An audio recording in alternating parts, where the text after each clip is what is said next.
Por isso, toda vez que você precisar de tubos pretos, galvanizados e plásticos à pronta entrega, em todas as bitolas, é recomendável conhecer propostas Ivo Pens, porque sua obra não pode parar. Ivo Pens, na Presidente Roosevelt, 865, Porto Alegre. Mãos à obra.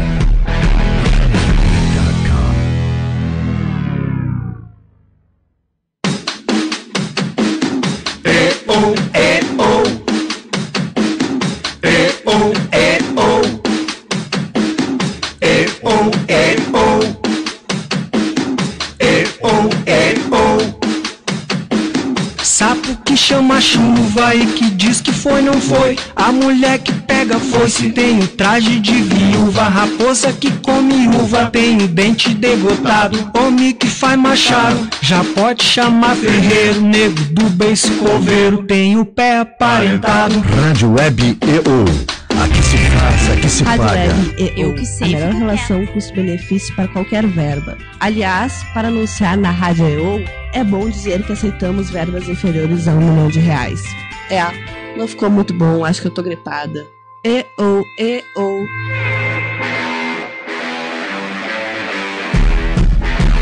Desde 1956, para Ivo Pens, qualidade é norma obrigatória. Por isso, toda vez que você precisar de tubos pretos, galvanizados e plásticos à pronta entrega, em todas as bitolas, é recomendável conhecer propostas Ivo Pens, porque sua obra não pode parar. Ivo Pens, na Presidente Roosevelt, 865, Porto Alegre. Mãos à obra. Rádio Web EO, a melhor relação custo-benefício para qualquer verba. Aliás, para anunciar na Rádio EO, é bom dizer que aceitamos verbas inferiores a R$1 milhão. Não ficou muito bom, acho que eu tô gripada. EO.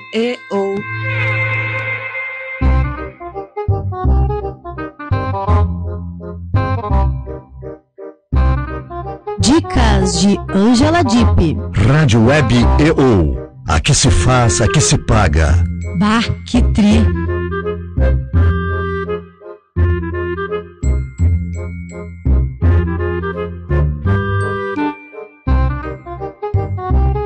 Os homens são muito diferentes das mulheres. Tanto que eu acho que nós não viemos da costela do Adão, não. Acho que éramos um bando de ervas falantes desorganizadas, sempre insatisfeitas. Aí a deusa, sei lá, perguntou: o que é que vocês querem? Aí uma queria uma coisa, outra queria outra coisa. Bom, já que vocês não sabem o que vocês querem, então, pra não errar, eu vou fazer o básico. E fez o homem, o nosso básico de cada dia. Porque o homem, ele não é multifuncional como a gente. O homem, por exemplo, ele não consegue dirigir, falar no celular e passar o rímel ao mesmo tempo. A gente consegue fazer essas três coisas e ainda bater o carro depois.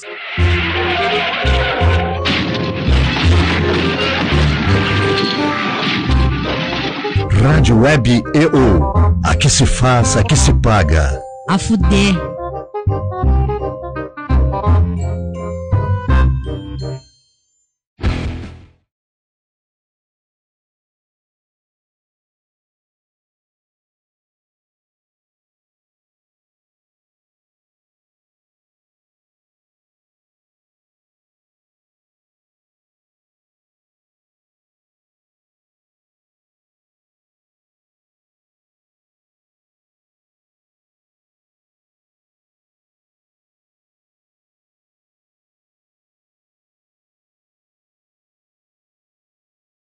Muito bom dia, boa tarde, boa noite, senhoras e senhores, para quem está acompanhando, porque é bom dia para quem ainda não almoçou como eu, boa tarde para quem já almoçou e boa noite porque a Rádio Web é a primeira rádio web do Brasil.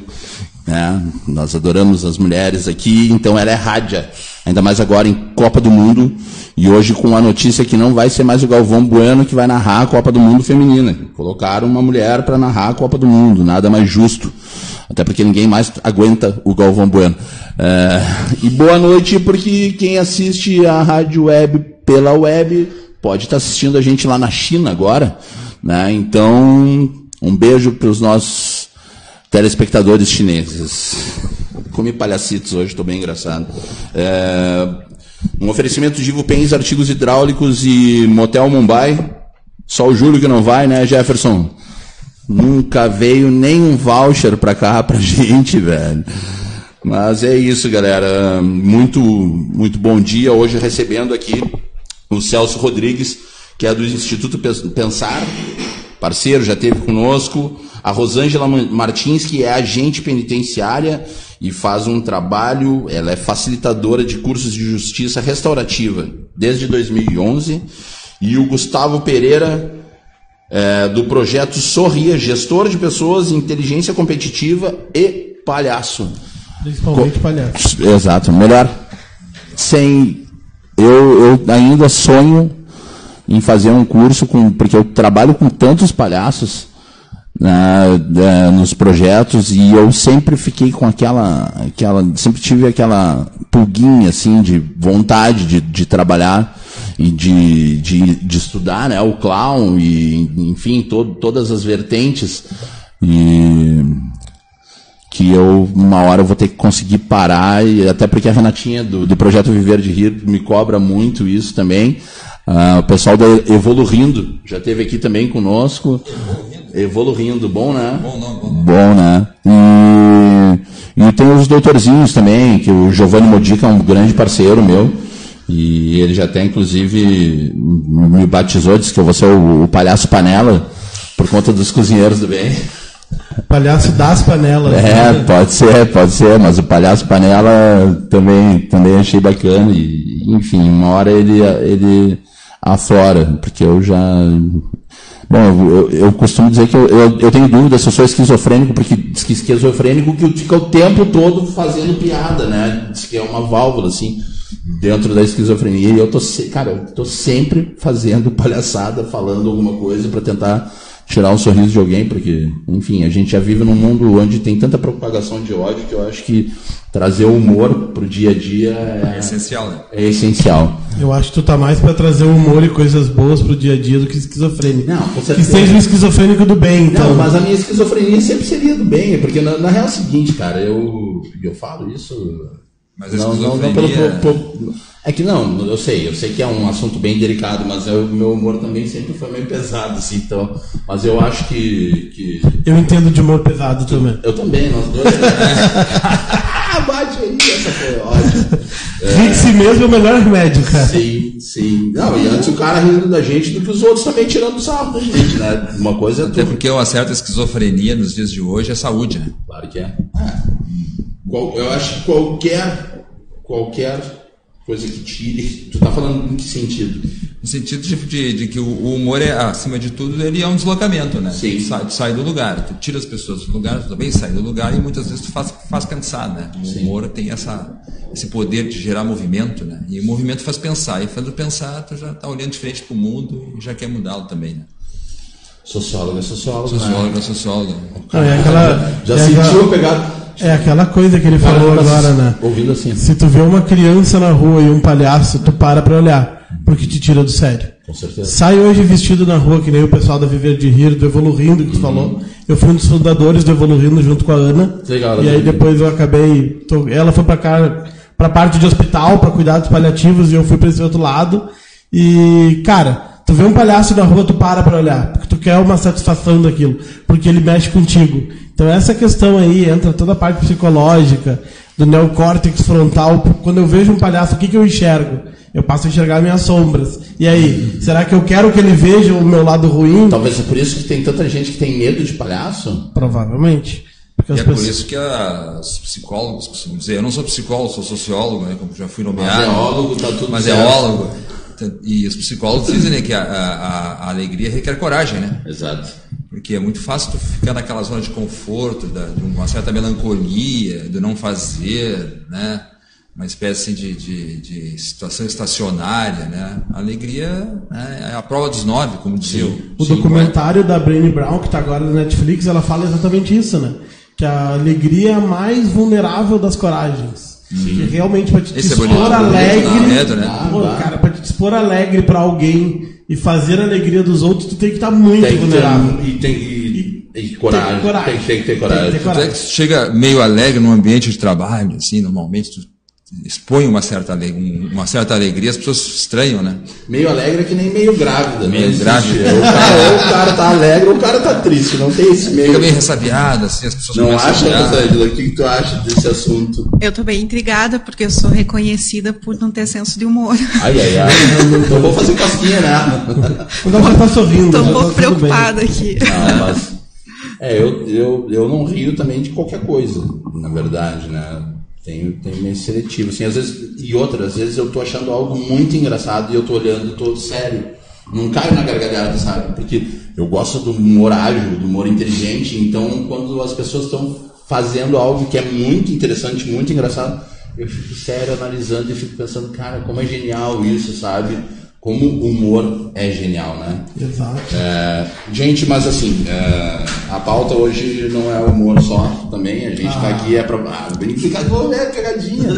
Vai ser humor, sim. Eu quero mandar um abraço aqui pro Gabriel Vieira Lopes Salomão, o grande Gabi do Gravador e do Na Lata, que disse que ontem se despediu da gente, mas eu vou lá buscar ele pelo pescoço, que ele não vai sair. A Rita Gaspari, o Keis Abdul Fachola, o grande Abi, chefe de cozinha dos maiores que eu já conheci e faz parte também do Cozinheiros do Bem. Vou puxar a sardinha porque é o cara que segura ali, que tem tocado à frente das panelas, grande parceiro. Denise Rodrigues, né? Pessoal, Dona Mirta que está nos assistindo também, um abraço para vocês. Daqui a pouquinho a gente fala um pouquinho mais. Agora a galera ainda não começou a entrar para falar, mas daqui a pouco está pipocando um monte de perguntas. E mandem perguntas e dúvidas, gente. Eu vou começar pela Rosângela Martins. Eu queria que tu contasse um pouco da tua história. Não precisa contar junto com piada, pode contar sério, tá? Mas eu queria que as piadas a gente faz. Pode deixar que tu vai fazer. Fica mais fácil. O Gustavo vai fazendo sombra atrás de ti, assim, quando tu estiver falando. Mas eu queria que tu contasse um pouco da tua história, dos teus projetos, como uma agente penitenciária resolveu trabalhar com o que você trabalha Bom, uma agente penitenciária tem que ser séria também, né? Exige bastante disso. Deveria não precisar, né? Poderia ser mais tranquilo, mais de boa. Se fosse no deveria, eu acho que não deveria ser necessário que existisse agente penitenciário. Exato. Então, por aí, mas... É como quando as pessoas elogiam, falam, parabéns pelo Cozinheiros do Bem, que legal, tá cada vez crescendo mais. E eu falo, não, legal seria o dia que acaba, porque eu vou amar o dia que eu conseguir noticiar, falar assim, encerramos os trabalhos de Cozinheiros do Bem hoje, beijo, e eu vou cuidar da minha vida, sabe? Mas infelizmente ainda nós temos essa preocupação enfim, mas vamos falar sobre o que tu faz, que é muito interessante. A Nina Cardoso acabou de entrar aqui, beijão, Nina é produtora do programa Ubuntu e é uma das... isso aí, o Duda Calvo tá me ligando agora, ele não sabe que eu tô apresentando um programa, ele é meu colega de programa e não sabe. Mas, por favor, Rosângela, conta a tua história. Certo. Então, eu sou agente penitenciário há 19 anos. Então, entrei no sistema em 2000, como agente penitenciário, e conheci a Justiça Restaurativa em 2011. Então, nesses 11 anos, eu tive uma grande frustração. Me sentia muito infeliz, muito frustrada pelo trabalho que eu fazia. Que era, no meu ponto de vista, um trabalho cruel de manter seres humanos privados da sua liberdade, certo, independente de porquê, daquela circunstância ser alheia à minha vontade, mas aquilo me incomodava muito. Essa questão de energia, de nós sermos vistos como inimigos, né? Os presos e os funcionários, os servidores, de parecer que a gente está sempre trabalhando com opostos, um contra o outro, exato. Isso me incomodava muito, a ideia de ter lá no presídio onde eu trabalhava cerca de 200 pessoas recolhidas e que aquelas 200 pessoas me odiassem. Sim. Isso me afetava muito. E era um ponto que eu até pensava em procurar uma outra carreira, fazer um outro concurso e sair do sistema. E eu conheci, então, a Justiça Restaurativa através de um projeto que a Pastoral Carcerária trouxe para o Rio Grande do Sul.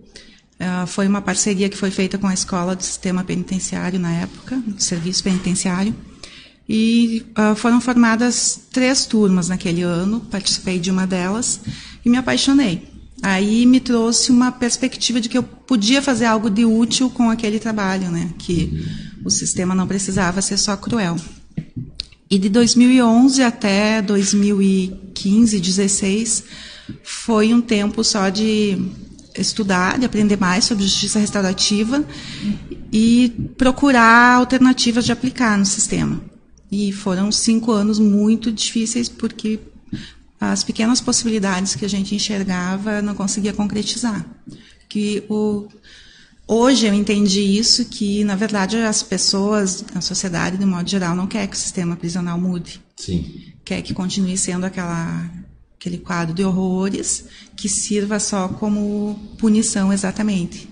Que sirva para diferenciar o cidadão de bem que não está preso daquele que foi selecionado para estar lá, né? Sim. E então não se abriam perspectivas para esse trabalho, para essa visão diferente da justiça que a justiça restaurativa traz. Então, depois desse período, surgiram outras possibilidades. A gente conseguiu fazer formação para pessoas em situação de prisão, para servidores do sistema prisional e para a comunidade. Uma coisa que aconteceu junto, assim, essas formações. E teve resultados muito positivos, mas também pela mudança que aconteceu na gestão política do Estado, acabou se inviabilizando. E a partir daí nós começamos a procurar outras alternativas, que foi nas escolas, trabalhando com crianças, a mesma metodologia, a mesma formação. E depois que eu vi, isso era no interior, né? Eu morava na cidade de Sarandi, e aí vim para Porto Alegre e encontrei o Celso, e aí a partir disso a gente está trabalhando aqui uma parceria com o Instituto Pensar, oferecendo a mesma formação, que é o mesmo processo através do qual eu aprendi a justiça restaurativa lá em 2011, que é um curso com uma formação de 40 horas, onde se aprende uma nova visão sobre a violência, sobre a agressão, a raiva, como lidar com isso, com esses sentimentos. É um processo num curso de 40 horas inicial, depois tem outras formações para quem tiver interesse. E é isso que a gente tem feito, e estamos nesse começo aqui em Porto Alegre, através do Instituto, para ampliar e tentar que assim, mais pessoas sejam tocadas por essa nova metodologia. Fantástico. O que tu sente em relação aos teus colegas de trabalho, na visão tua, de querer essa restauração, de buscar essa restauração, com aqueles que não vivem isso, que simplesmente seguem o sistema trabalhando da mesma maneira, não precisa citar nomes, né? Claro, claro que não. Não, estou brincando, mas viu? Voltou o humor. Mas o que tu sente em relação a isso e como isso interfere no tratamento com os apenados? Tem várias visões, né? Mas posso dizer que a maioria tem resistência a isso, né? As pessoas ainda não conhecem realmente uma metodologia, uma proposta diferente, não só a metodologia, mas essa forma de olhar. Uma falta de acesso, de informação, talvez, tu acha? Não necessariamente de acesso, mas de sair da caixinha, né? Sim. De procurar uma outra possibilidade. Sim. Porque o olhar, a resposta que nós temos para a violência é a mesma de séculos, né? Sim. É punir, segregar. Sim. E aí a gente está insistindo num remédio para tratar uma doença que não está funcionando. Então, exato. E está querendo se ampliar a dose. Quando se fala em diminuir a idade penal, sim, é aumentar a dose de um remédio que não está dando efeito. As pessoas continuam sendo presas e saindo do sistema prisional e continuam cometendo crimes. Então, significa que não está funcionando isso, né? Não, tem que procurar uma outra alternativa. E aí, é isso que foi a mudança para mim, porque até 2011 eu não via uma outra alternativa. Sim. E então, quando conheci a justiça restaurativa, eu vi que isso era uma possibilidade muito difícil, porque ela requer que eu mude, sim, e não só que o outro. Então, o que a gente espera muito, que é mais comum, é apontar o dedo, é ver os erros dos outros e criticar, e dizer Muita gente diz assim, eu também nasci pobre, também tive dificuldades e não fui para o crime. Como se isso fosse uma escolha simples, né? Sim, a gente... E esquece todo o contexto. Ou, por outro lado, mas ele já esteve preso, digamos, já foi lá no Central, já viu que é horrível, e mesmo assim voltou, foi cometer crime e voltou.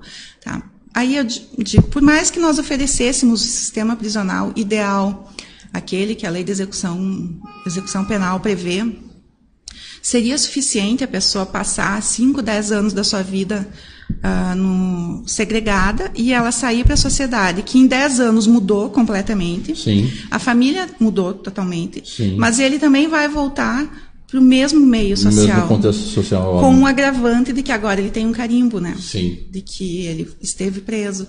Então, é muito difícil. Numa sociedade que não abre oportunidades, não oferece oportunidades, né, para ex-apenados, é muito complicado.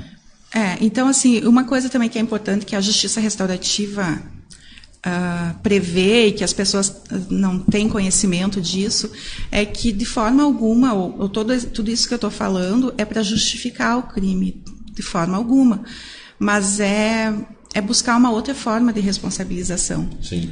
Não é dizer que ok, você não teve opção, você pode fazer isso. Não pode. Só que essa pessoa também precisa ter outros instrumentos para ela mesma se proteger disso, né? Não se reinserir no mesmo meio, né? Uma outra fala assim que eu tenho é que eu não acredito que ninguém esteja feliz vivendo, independente de estar preso ou não, mas vivendo na criminalidade. Com certeza. Isso não é uma escolha. Acho que ninguém pode dizer, eu seria 100% feliz se eu me tornasse um criminoso, se eu precisasse... É a oportunidade que surge em meio a um meio que não dá oportunidade. É o contexto, né? Que leva a pessoa para fazer essas escolhas. Ela não tem um leque de opções tão amplo quanto deveria, quanto poderia, né? Eu acho que entra muito até... Estava pensando quando você estava falando no trabalho que o Júlio faz também. Cara, a gente vive hoje uma sociedade, falando em Brasil, Rio Grande do Sul, Porto Alegre, que a gente não atende às necessidades básicas das pessoas. Se você pegar a pirâmide de Maslow e você falou em felicidade, a gente não atende o nível mais baixo, que é comer fisiológico, social. A base. A gente não atende a base, então é muito difícil você prender uma pessoa, colocá-la de volta na sociedade e ela volta. Não tem como. Uma coisa que eu noto no Cozinheiros do Bem e com umas pessoas que são, né, regressam do sistema e elas se culpam por isso. O ser humano acaba se culpando por uma culpa de um contexto social que eles não, infelizmente, eles ou nasceram lá ou foram inseridos nesse meio e quando a gente trata de dependência química ou de criminalidade nesses dois meios, a sociedade, né, o cidadão de bem costuma achar que a culpa é do ser humano, sem entender que ele caiu ali. E vai explicar que é fácil para alguém que é negro, né? Imagina, dentro de uma comunidade, sendo negro, homossexual, dentro de qualquer uma das minorias, né? E falar assim, não, mas obrigado, aqui ó, cafezinho, aparece aqui, Pintaúde, aparece aqui, ó. Só do lado das olha aqui, ó, moças. só um cafezinho, ó, cafezinho do Pintaúde, eu tô sendo muito bem tratado, alguma coisa tá errada. Vai ter golpe, Jefferson. Vai ter golpe. É, golpe. Parece esposa traída, né? O cara começa a alisar e a carinhar. Aí tem. Eu sabia, não tinha açúcar no café, por isso ele Quer mais um cafezinho? Quero mais um cafezinho. Quer um cafezinho? Não, obrigada. É uma coisa importante, Júlio, que pensar também aí, dentro disso que a Rosângela trouxe, né? Principalmente que ela comentou anteriormente, que quando a gente fala que existe um contexto social que estreita radicalmente a possibilidade do sujeito ser ele próprio sujeito da sua existência, não está querendo dizer com isso que ele não tenha responsabilidade ou que não se justifique, ou simplesmente se justifique atos por si só, né? A ideia da justiça restaurativa, como diz o nome, é restaurar um laço que foi rompido por uma escolha que foi feita anteriormente, que na verdade não é uma escolha, né, em si. O que a Rosângela comentou uma perspectiva de dentro do sistema. Agora, uma perspectiva de fora muito é que existe na sociedade assim uma cultura muito baseada na ideia do castigo, né? Sim. A ideia do castigo. E isso se explica até sociologicamente. As pessoas estão muito vitimizadas hoje em dia por uma série de fatores. A situação econômica, o desemprego, a questão da segurança pública. Então, existe muito uma reação social, e essa reação social, o que ela pede? Ela pede a solução de sempre, que é o encarceramento, por exemplo. Entende, me corrija se eu estiver errado, mas talvez isso, por essa velocidade que o mundo ganhou nas últimas 2 décadas, né, de aceleração de buscas e de perspectivas cada vez inferiores de uma melhora de um quadro social, onde tudo é muito rápido, tudo é muito momentâneo, tudo é muito para agora, para ontem, e uma angústia causada para essas pessoas que acabam tendo que buscar um menino que está dentro de uma comunidade.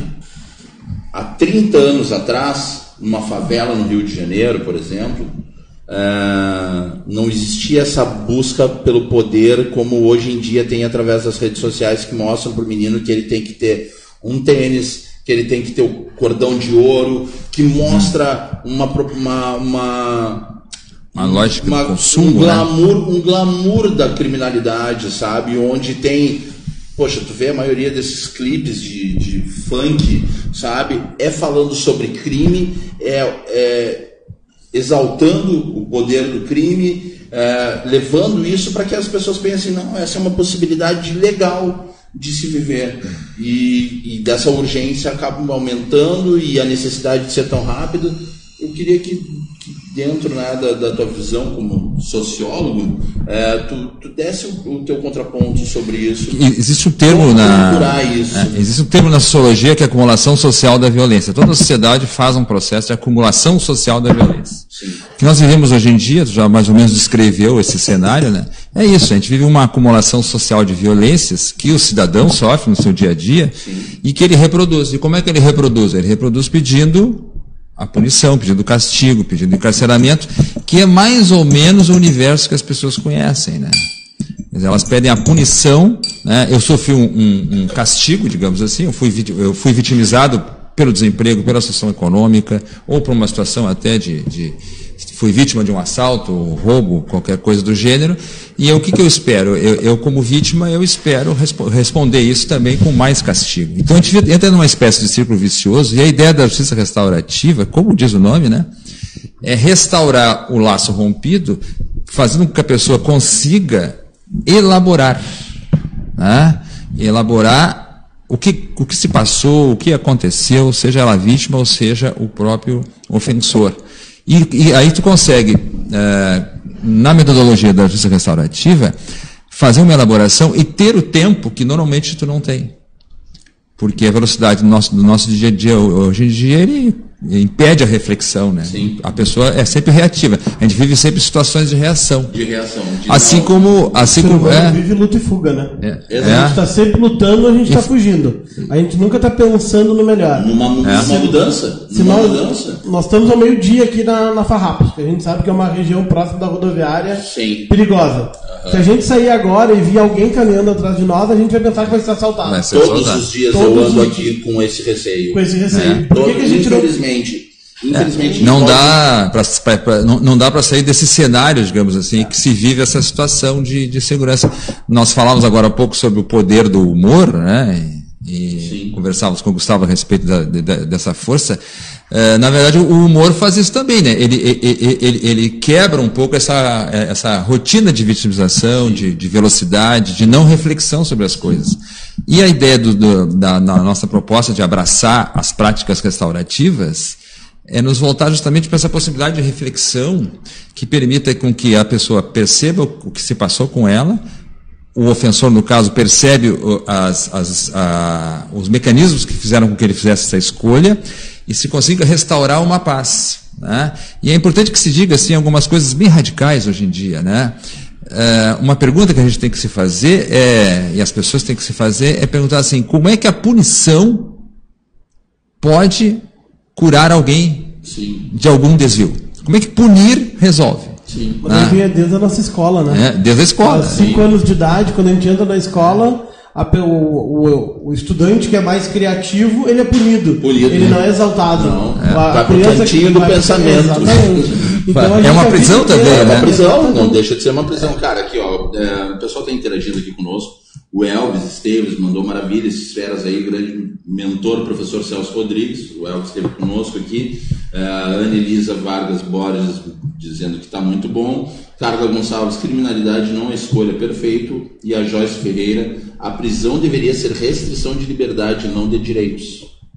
E não restrição de dignidade também. Dignidade, também, principalmente da dignidade. E a outra pergunta radical, né? Hoje que a prisão virou escola do crime, né? O cara entra ladrão de galinha e sai traficante. E é verdade, né? Não é clichê. É o clichê profundo. A Rosângela já comentou esse aspecto, mas sempre é bom pontuar, né? A gente viu uma experiência já de 20 anos de superencarceramento, né? Sim. Superencarceramento e não há queda da criminalidade. E aí a segunda pergunta radical que tem que ser feita, né? E que tem que levar uma reflexão, é que afinal de contas nós temos que enfrentar, debater, discutir, aprender a potência do perdão. Sim. Porque as pessoas têm muito perdão assim guardado naquela gavetinha religiosa, né, do culto religioso. Não, o perdão tem que estar aqui, nas relações sociais. Exato. Né? Celso, sobre esses 20 anos de superencarceramento, eu gosto de falar a respeito da lei que incluiu o homicídio no rol dos crimes hediondos, né, o homicídio qualificado. E aí foi muito festejada, foi a partir daquele mega abaixo-assinado que a Glória Pérez promoveu, por consequência do que aconteceu com a filha dela. E aquilo foi muito festejado, como se fosse a solução, que a partir dali não morreriam mais pessoas. Sim. E aí eu sempre pergunto para quem festeja isso, né, onde que estão os índices de que diminuiu o número de homicídios a partir do aumento da pena? Mas é de se entender, para alguém que perde alguém como, né, quando tu perde um ente querido, infelizmente o que serve de consolo é que tu quer, inclusive, a pena de morte para a pessoa que tirou. Perfeitamente compreensível. Não é uma lógico. Crítica. Exato. A lógica é que foi errada, que não funcionou. Sim. Como política de combate à violência, teve um efeito negativo no meu ponto de vista. Sim, também porque concordo. Serviu para quê? Para aumentar o número de pessoas na superlotação dos presídios. Porque as pessoas que progrediriam em um determinado momento continuaram ficando lá. E essa questão de que que a prisão é a escola do crime. Não gosto da expressão, mas enfim. O ser humano tem uma necessidade de pertencimento, que vem também aquilo que tu falou a respeito do estereótipo, né, do tênis de marca, do cordão de ouro e tal. As pessoas têm necessidade de pertencer a um grupo. Então, se ele não consegue pertencer àquele grupo cidadão médio que tem trabalho, emprego, dignidade, eles criam subgrupos onde eles vão ser reconhecidos. Sim. Então, mesmo no sistema prisional também, tem pessoas que lá Lúcida dentro... essa tua colocação. Que lá dentro elas desenvolvem uma personalidade. Lá ele é alguém. No meio do crime, ele é alguém. E ele tem poder e tem respeito. Sim. Se ele sair daquele universo, ele não é ninguém. Não é ninguém. Exato. É invisível como sempre foi. Invisível como a maioria das pessoas são tratadas, seja pelo poder público ou seja pelos seus semelhantes em geral. Então são vários fatores que interferem, né? E aí as pessoas querem dar respostas rápidas e tem a mídia uma influência muito grande sobre isso, que é justamente por isso que eu uso esse exemplo da Glória Pérez, porque foi a partir de uma ação da mídia, né, que se conseguiu.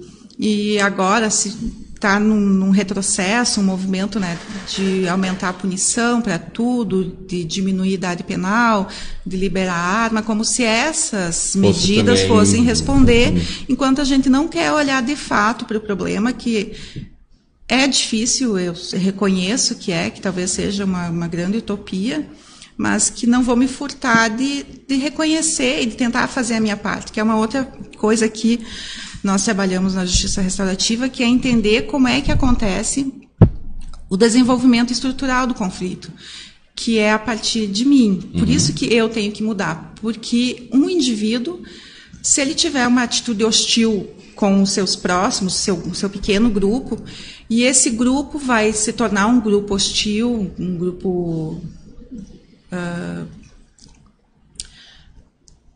que tem essa postura de ódio, né?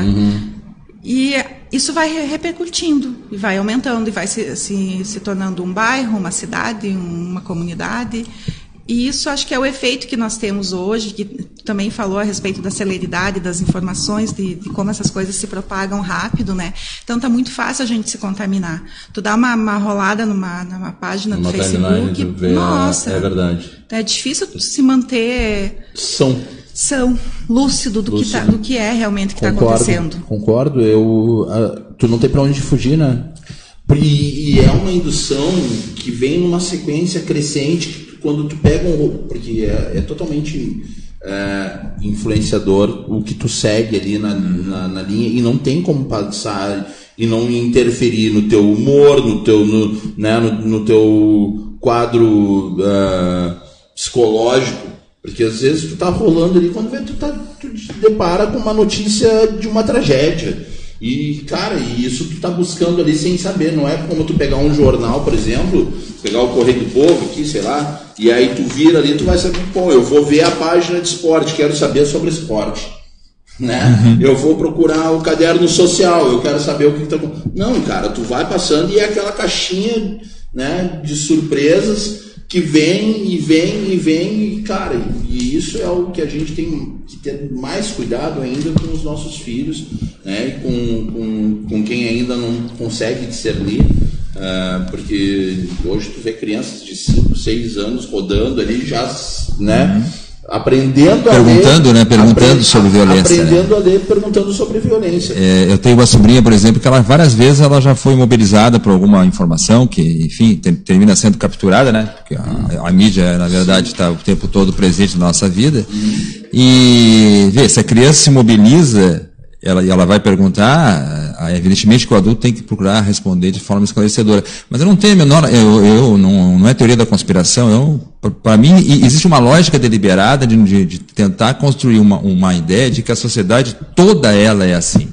Toda ela é feita de criminosos que estão atrás das portas, esperando para nos saquear, porque isso tem uma finalidade política também, né? Por isso que a alegria é subversiva, né? Exato. Porque a alegria vai justamente de encontro a essa lógica hegemônica que quer dizer para nós que aquele sujeito que está lá na cadeia não tem salvação, que nós precisamos mesmo de mais cadeia, mais direito penal, e etc, e qualquer perspectiva alternativa a isso não tem valor, né? Exato. Cara, mas agora vamos falar de TechPix, vamos falar de coisa boa. Estamos falando de coisa boa, né? Não, mas é que a gente está entrando num momento bem delicado, assim, um assunto bem delicado que também é necessário e urgente, mas eu quero voltar um pouquinho aos sorrisos. Falar um pouco de Cara, Gustavo, conta um pouco pra gente sobre o projeto Sorria, sobre o teu trabalho com inteligência competitiva e sobre como é que é o nome do teu palhaço aí? Fala pro pessoal. Astolfo. Tem o Tolfo, tem que cuidar o Tolfo, é Astolfo. Mas sabe o que nós estávamos falando agora aqui? Eu estava pensando, o poder do sorriso nada mais é que melhorar nossas relações humanas. E nós temos 3 relações humanas que são fundamentais, que é o que o palhaço trabalha. Que é a relação humana, eu comigo mesmo, eu com o outro e o eu como eu interfiro com o ambiente. Eu acho que o que ela trouxe para nós é fundamental. Exato. Trazer para essas pessoas, que é todo esse olhar de mais humano, né? Então, eu entrei para essa área do palhaço há 6 anos atrás, quando eu me senti numa situação de luta e fuga de algumas coisas. Eu tinha uma empresa, eu trabalhava com geoprocessamento, não sei se todo mundo sabe, eu era representante do Google, trabalhava com imagens de satélite, coisa, só que eu me via preso, refém. E hoje a gente está vivendo uma cadeia de um lugar muito interessante, que é dentro das empresas. Sim. Então hoje tem muita gente aprisionada dentro de empresas. Por quê? Pelo que tu acabou de falar antes. Porque eu preciso ter um carro melhor, porque eu preciso ter uma roupa da hora. E aí o que acontece? A gente está vivendo uma doença social. Exato. E aí com esse olhar surgiu a ideia do próprio Evolurindo lá, que você conheceu a Ana, e depois agora do projeto Sorria, que foi tirar o palhaço de dentro do hospital. Tem uma frase do Elton Nogueira, que é o fundador dos Doutores da Alegria em São Paulo, que ele fala que o palhaço saiu do circo e foi pro hospital e campos de concentração. E chegaria o dia que o palhaço iria para onde a crise seria iminente. Seriam cadeias, empresas e a sociedade como um todo. Fantástico. Tu quer a crise maior que nós estamos vivendo social? Sim. Fake news. A gente abre o Facebook, a gente acabou de falar agora aqui, cara, chega a dar medo. A gente já abre o Facebook pensando se tu vai ler uma mentira. Se tu vai ler uma mentira. Exato. E se tu abre o Instagram, tu abre já pra ver uma felicidade muitas vezes que tu sabe que não é artificial. Que tu, ontem mesmo, o que foi o dia dos namorados ontem? Cara, vários casais ali que o cara sabe que estão em crise, casais que não é tudo aquilo ali. Ai, o amor da minha vida. Ontem foi muito engraçado. Hoje o bicho já tá pegando, Traição. A gente vive a alegria genuína. E o boleto pegando e o jantar pendurado em 3 vezes. Passa no cartão, aceita 7 vezes meu jantar, minha vida. Consórcio do jantar. Então assim, cara, hoje a gente não vive mais essa alegria genuína. Meu jantar é minha vida. Então o olhar do palhaço é isso, né? Trazer alegria de volta para as pessoas. Sim. E principalmente trazer alegria de volta para essa geração que precisa ser alegre, que são crianças, né? Hoje tu chega numa escola, tu nota que a criança ela tá pesada, ela tá lá, parece que ela tá forçada. Sim. Não é mais aquela coisa. Não é a metodologia que também não evoluiu, né? Não. É impressionante como o mundo tem evoluído para tantas coisas, a tecnologia cada vez mais, novidades. Tanto é, né, Júlio, que... tendo a mesma maneira, de mesma forma de educação e de estudo e de punição de séculos atrás. O que o Astolfo falou aqui, faz pensar muito, tanto é que Astolfo faz pensar muito, porque tanto é que as escolas estão requisitando hoje em dia, né, metodologias de cultura de paz, círculos de paz, justamente para enfrentar problemas de conflito que as metodologias antigas não dão conta. E essa questão de metodologias, ano passado eu fiz um projeto junto com uma escola na Zona Sul que chama-se Escola Querência, né, que trabalha com o método Waldorf de ensino, que é totalmente diferente. Sim. Né? Então é totalmente não focado no erro e no acerto, mas sim focado no aprendizado através da experiência. Sim, então hoje a gente precisa levar essas pessoas para a experiência, e experiência gera alegria. Então hoje, se a gente não levar para a sociedade, para as empresas, experiências de alegria, como a gente falou antes, que é uma forma de se vulnerabilizar, que é quando tu conhece o teu verdadeiro eu, cara, a gente está vivendo uma sociedade muito doentia, porque a gente tem esse medo, a gente tem medo de ser alegre hoje. Ok, mas por que no macro, né, numa sociedade doente? Porque eu tenho visto aqui nos últimos tempos, no programa Ubuntu, recebo geralmente 3, 4 convidados aqui, todas as terças, todas as quintas, e cada vez mais eu me surpreendo como existem movimentos de pessoas fazendo coisas boas, pessoas pensando em mudanças positivas.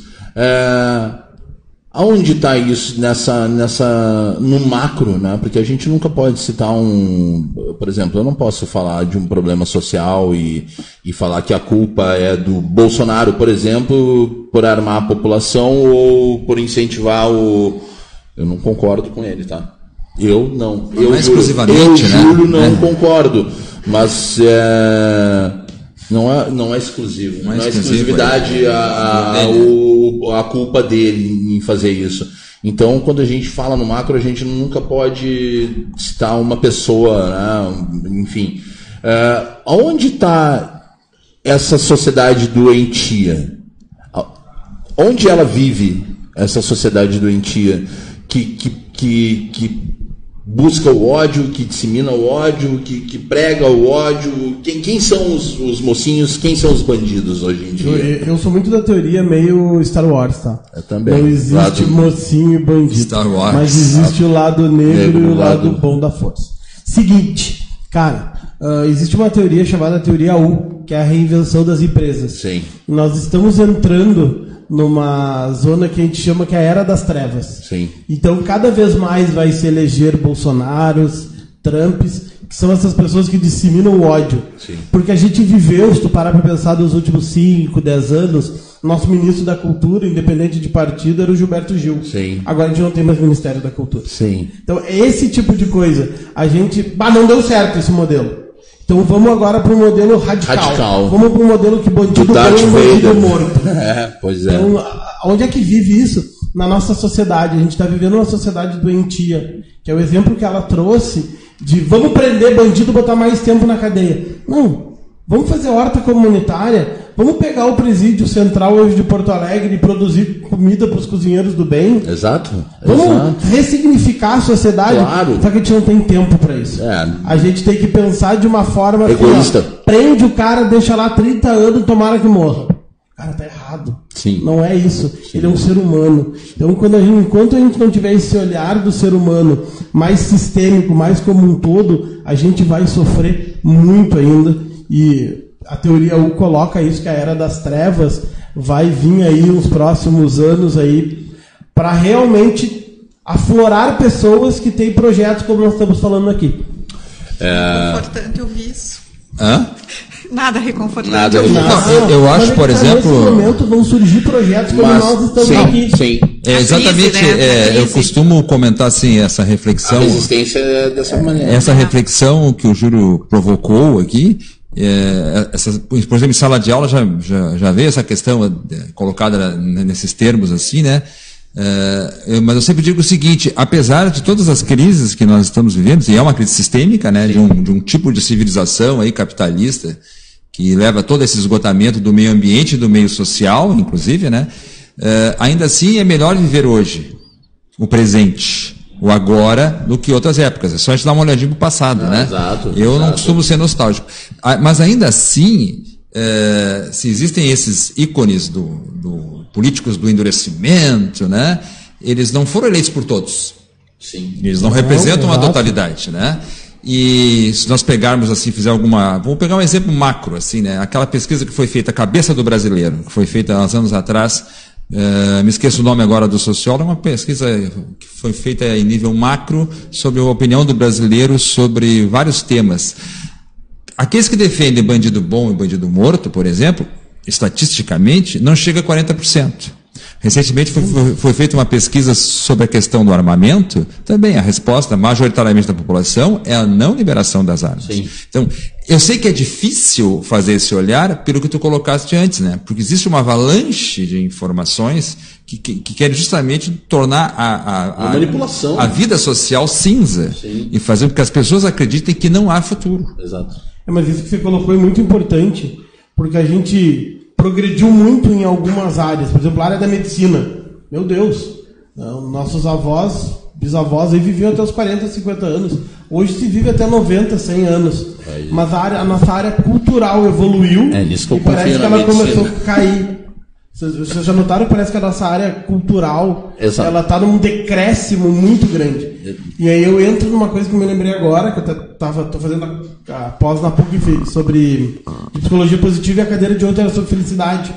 E aí o FIB, vocês já ouviram falar no FIB? Que é o coeficiente da felicidade do Butão. No Butão, E aí uma das coisas que eles colocam é cultura. Se nós pararmos para pensar, cara, a nossa cultura, nós não falamos mais em cultura. Não, alienação total. A média de um brasileiro é ler 2 livros e não terminar. Quanto tempo, parem e pensem no círculo de vocês, quanto tempo tem pessoas que não vão ao teatro? Sim. Eu não vou longe, eu tenho pessoas na minha família que nunca foram ao teatro. Sim. Olha, isso é bobagem. Não, pra gente, às vezes, se não me obrigar a assistir uma peça, eu acabo me trancando. E não é tua cultura. Não por isso, porque não pela cultura, pelo que a sociedade impõe de tu tá aqui, ó, trabalhando, workaholic, não sei o que, eu não tenho tempo. Quando meu tempo que eu tenho, pouco tempo que eu tenho é para descansar. Trabalha-se muito, ganha-se pouco e sem direitos. Essa é a perspectiva que querem nos oferecer sempre, né? O ganhar pouco, daí se fala, né? Estamos vivendo num país que, se não me engano, 6% da riqueza está na mão de 6% de 98%. É absurdo, né? 6% dominam 98% da riqueza no país. Bom, como a Ana Elisa Vargas Borges disse aqui, nossa sociedade precisa sorrir. Também concordo, né? Sorriso para a Ana Elisa. A Nina colocou isso mesmo, professor Celso. Precisamos mostrar que são muitos do bem, Pensando positivamente, precisamos nos unir em grandes ações para mostrar isso. Vamos colorir a sociedade, as ruas, o mundo, e em setembro a gente vai fazer isso através do Ubuntu de A a Z, que é um fórum que nós estamos criando, eu, a Nina e o Thiago, né? Enfim, um fórum para levar bons exemplos que nós vivemos aqui para as crianças das escolas vulneráveis e carentes. Com 50% do nosso espaço será para esses jovens, e não só de escolas, mas também crianças que tiverem vontade de aprender e entender e conhecer exemplos como inúmeros que já passaram por aqui, de pessoas que também são regressos do sistema e que voltaram para contar suas histórias de superação e de vida, e a gente precisa mostrar isso. Precisa mostrar isso, né? Que há uma chance, e que não precisa ser uma segunda chance. Que pode ser uma terceira, uma quarta, uma quinta, uma sexta, porque enquanto tiver vida, há esperança. E isso não é ser clichê falando. Não é ser clichê. É buscar, cara. Porque se eu não acreditasse nisso, eu não estaria. A gente estava falando sobre cozinheiros do bem. Sabe? Por muito tempo, todos os finais de semana, depois das ações, eu pensei em desistir. Eu vou te fazer uma pergunta, Júlio. Quantas vezes tu já ouviu? Mas pra que tu fazia isso? Mas que perda de tempo, hein? Eu já ouvi várias vezes isso. Eu escuto isso. Cara, eu já ouvi de pessoas assim, pô, te vestir de palhaço é uma palhaçada, né? Tipo assim, cara. Estão fazendo isso aí vocês estão fazendo. Pra quê? Pra quê? O que tu tá ganhando com isso? O que tu tá ganhando com isso? O que tu ganha com isso? Tu é aquele que faz aquele negócio lá. Pra quê? Pra quê? Tu tá alimentando vagabundo. Isso eu escuto demais. Bom, esse final de semana a gente vai alimentar os vagabundos. A gente vai servir 1.200 pratos de estrogonofe. E o Cozinheiros do Bem ainda está precisando de doações de creme de leite e de batata palha para alimentar vagabundo. Tá? Se tu acha que essas pessoas são vagabundas, pega uma escovinha, aquela que tu limpa, ilustra o teu sapato, abre a tampa da tua cachola e ilustra o teu cérebro para pensar um pouquinho. Porque nesses 4 anos de Cozinheiros do Bem, mais de 50 pessoas já saíram das ruas. E muitas vezes com um abraço, com um carinho, com uma palavra de conforto. A gente só usa o alimento como uma ponte para tentar entender, né, o porquê. A gente fala em vagabundo, sendo que não chega a 20% o número de pessoas em situação de drogadição nas ruas. A gente sabe que mais de 60% são pessoas que tiveram desilusões afetivo-amorosas que levaram para as ruas. Pessoas que vêm de outros estados buscando oportunidade e chegam aqui e se deparam com uma realidade completamente diferente pela falta de informações que ainda nós temos no país de proporção continental, onde as pessoas pensam que vão vir para o sul e que vão encontrar o caminho da felicidade, da riqueza, né? A mesma situação que acontecia com os guaranis que desceram e vieram buscando a terra prometida e o tesouro e deram de cara com os oceanos, com o Oceano Atlântico. É absurdo pensar que tem pessoas em situações de vulnerabilidade na rua que simplesmente foi porque a família não aceitaram a opção sexual. Com certeza, muitas, inúmeras. Isso é falta de cultura. Lá na Guaíba, agora, essa semana passada, eu conhecia a história da Luana, uma mulher trans, que contou que foi para a rua justamente por essa situação, porque a família viveu 8 anos nas ruas. Não usou droga, não roubou, não se prostituiu, mas foi porque a mãe não aceitou e o padrasto batia na mãe, foi para a avó era alcoólatra e vai parar onde? Vai parar na rua.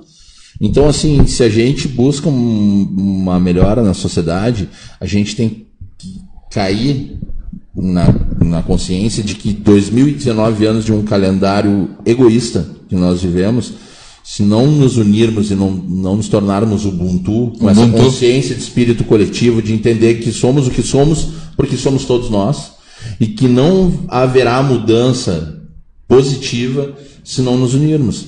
Enquanto eu achar que o cara que está deitado na calçada não é problema meu, não vai chegar um super-herói, um salvador da pátria para tirar ele ali da calçada. Um dos primeiros livros, só uma coisinha, Rosângela, um dos primeiros livros que eu li sobre justiça restaurativa, que já faz mais de 15 anos, aliás, foi uma das primeiras publicações aqui no Sul de justiça restaurativa, com um livrinho que o Marcos Golim organizou, com mais o pessoal. E eu não sabia nada sobre justiça restaurativa, porque eu vinha daquela lógica acadêmica, da sociologia do direito, aquela coisa, né, cartesiana e tal. Eu abri o livro E a primeira narrativa do livro é uma narrativa sobre como na África, numa determinada região da África, o círculo se formava e se debatia a resolução do conflito daquela comunidade a partir de uma lógica do círculo, né, da palavra que é dada e da solução comunitária para o conflito. Ubuntu. Eu só queria observar que tu fez a ressalva de que as pessoas em situação de rua não são usuárias de drogas, né? Eu só gostaria de ressaltar que, e se for? E se for? Porque o ser usuário de droga é uma questão de saúde, né? Não, é uma doença. Pública. Óbvio, não, e então, assim, não... pra gente, eu bato nessa tecla aqui sempre, tá? Sou ex-dependente químico. Pra sociedade, eu vou ser um eterno dependente químico, tá? A culpa não é nossa. E outra, se para quem tem tudo, como eu que sou um privilegiado, né? Sou branco, hétero, tenho meu carro, tenho meu trabalho, tenho a minha casa, tenho dinheiro, né? Ajudo um baú de gente. É difícil para mim me manter são nessa sociedade. Imagina pro cara que divide a cama, que é a calçada, com rato, com barata, com esgoto, com um policial enxotando, com pessoas jogando balde de água em cima da cabeça do cara que está ali, sabe? Como a gente vê. Então, assim, agora na esquina aqui, uma quadra daqui, parei o carro, tá fazendo contorno na rodoviária, o cara pegou e me parou assim: ô padrinho, me dá uma moeda para eu tomar uma cachaça. Ele me falou: me dá para tomar uma cachaça. O cara me pediu e falou assim: cara, me dá para tomar uma cachaça. Eu não dei uma moeda para ele porque eu não tinha, porque senão eu teria dado.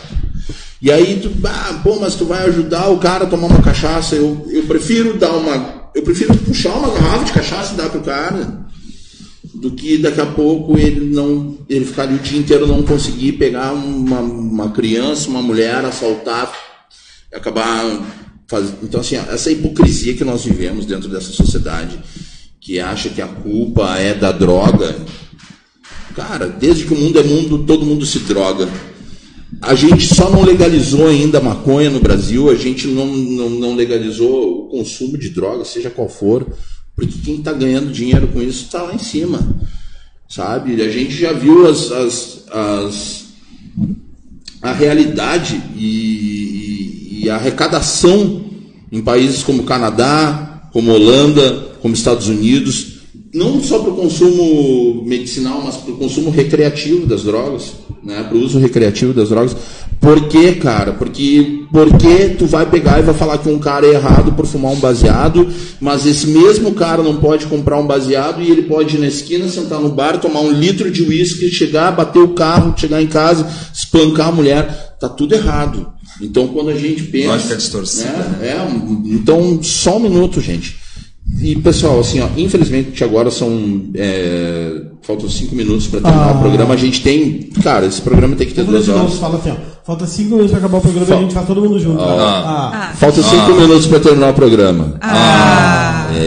O Astolfo entre nós. Gente, eu quero agradecer a presença de vocês. Eu queria agora deixar esses últimos 5 minutinhos aí, se alguém quiser fazer alguma consideração, convidar para quem quiser conhecer o teu projeto, para quem quiser saber um pouco mais da história do professor, da Rosângela, que vocês passem os contatos. Bom, já tem ali as redes sociais deles marcadas no link da página, mas tem alguma ação próxima aí que vocês gostariam de anunciar? Eu só quero pontuar uma coisa que é importante a respeito da justiça restaurativa, que a justiça restaurativa prevê trabalhar disciplina e apoio simultaneamente. Que, então, não é só passar pano, só dizer que está tudo bem, que a gente entende, mas é também responsabilizar, então é disciplina e apoio. A respeito de projetos, eu prefiro que o Celso fale, então.